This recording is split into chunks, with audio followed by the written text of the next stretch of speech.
things of that nature.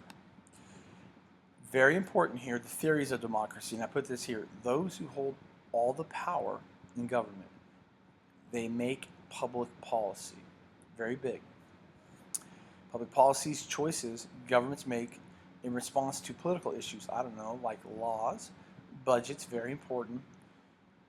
Those two things are very, very important in our American society. And the ruling it gets hands down. I don't know if there's more to that than that. All right. There's three different types that we're going to focus on. You've got the elite, and there's three different types of elite, and I'll tell you what those are here in a second. Person who possesses a disproportionate share of some valued resource like money or power. There's the Marxist elite, and those are the one, and that one, you're going to have to write this down. It's not going to be up there, so pay attention. There's three different types of elite politics. There's the Marxist elite. Let me make sure that I'm not getting ahead of myself, and I am, but good. There's the Marxist elite, and these people they influence the economic ends. They are the quote-unquote economic elites, the bankers and high-ranking business officials. What Marxist says is those people are the ones who control public policy, because the elite, if you think about it, they have access to politicians, and they have access to people that can and do make these choices. So that's what Marx was saying. The second one is C. Wright Mills. He says this is the influence of the power elite. So you got economic elite with Marxist. C. Wright Mills, you have the power elite.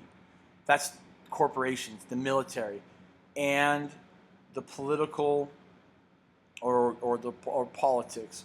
Eisenhower referred to it as the military-industrial complex, the people in charge of making weapons and everything of that nature and making those decisions to go to war. C. Wright Mills is saying those gentlemen and ladies are the ones that have all the power and make all the decisions, are the power elite. The politicians, military, and corporate. Not the economic elite who influence those politicians, but just the power elite themselves. And Max Weber says it's the influence of bureaucracy. Think of government agencies, which grew dramatically since World War II. You have the FDA, the EPA, all these things that put down all these different rules and regulations on the American society and American people, what we can and cannot do. He's saying that bureaucracy is actually what rules. Then you have what's called the pluralist view.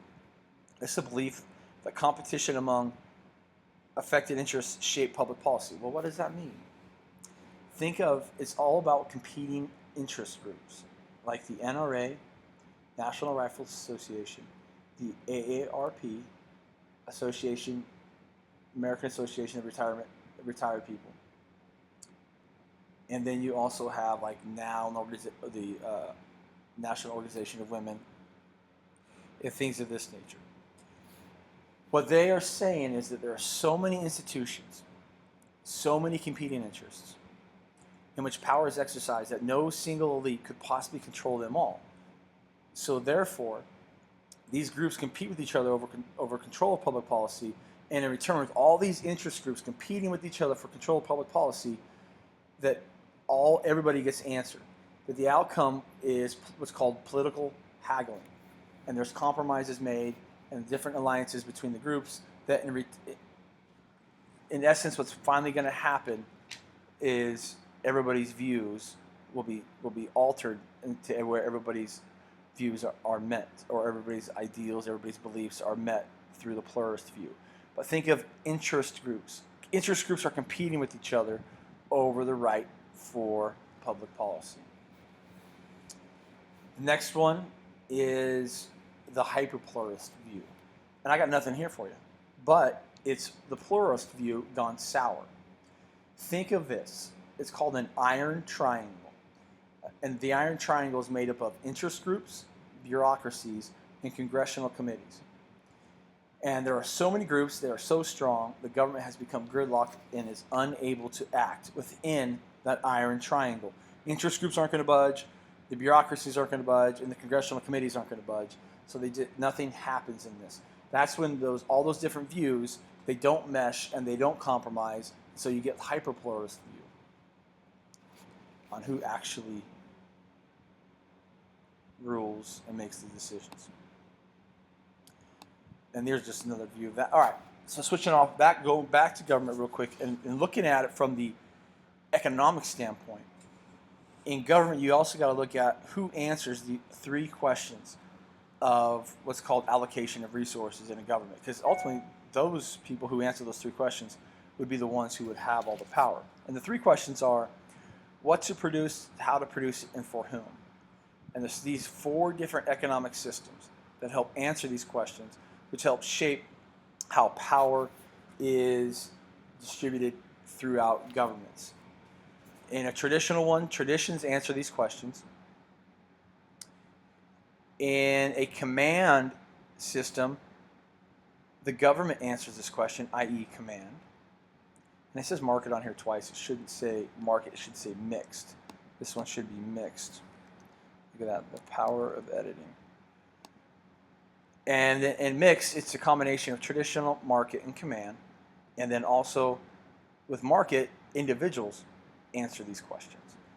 We have a mixed, most economies in the world are a mixed with them, but we are market emphasis.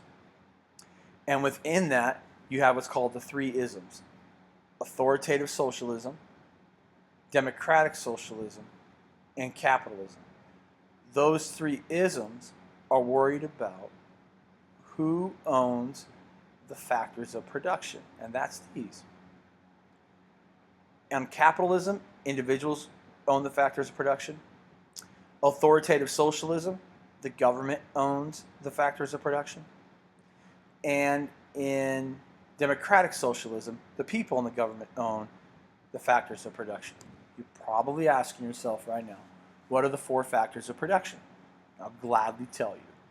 It's land, which is natural resources, labor, which is human capital. Then you have capital, not human capital, human resources, sorry. Then you have capital, which is money and businesses and anything used in manufacturing of a product. And then you have entrepreneurs, i.e. risk takers, small business owners. And we'll expand upon that a little bit in class tomorrow. Also, within government, you have what's called politics. And that's when people debate governmental ideas. And these people work to influence the decisions made by groups, usually through collective action of some sort. What I would do if I was you is I would write these questions down, pause it here, see if you could answer these questions after what we just went through. Looking at your notes, try to help yourself out. Also, remember, you're supposed to now write down some questions and have them ready for me tomorrow about the notes that we just took, questions that you have, which you want me to expand on with this. We should be able to take a quiz on this by Friday. There's those questions, and we'll do those questions later. Alrighty?